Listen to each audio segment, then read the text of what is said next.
første kvadratsætning er parentes start a plus b parentes slut i anden lige med a i anden plus b i anden plus 2ab.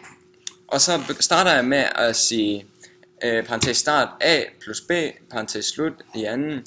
Det ændrer jeg til parentes start a plus b parentes slut parentes start a plus b, som man ser her.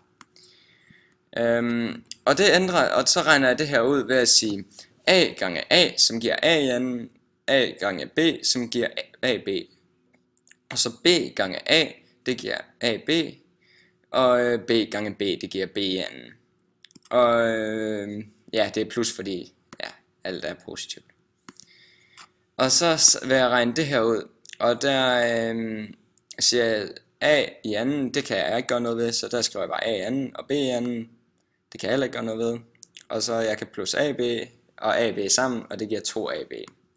Og det giver så, ja, yes. Nu vil jeg snakke om den anden kvadratsætning. Den ser sådan her ud. Vi har parentes start A minus B parentes slut i anden. Det første man kan gøre her, det er at lige gange parentesen ud. Så vi har to parenteser, hvor der begge to står a minus b i.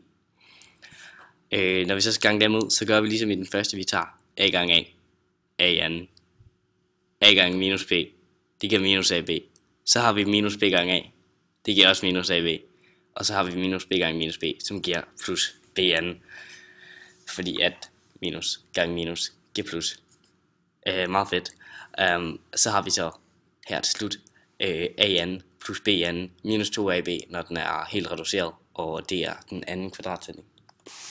Så vil jeg forklare lidt om den tredje kvadratsætning. Den ser således ud: parentes start a plus b, parentes slut, parentes start a minus b, parentes slut.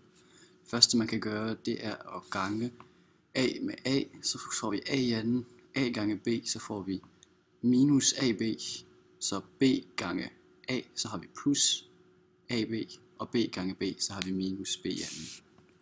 Og så kan vi se, at vi har en negativ ab og en positiv ab, som så går ud med hinanden, og vi ender så med at have a i anden minus b i anden.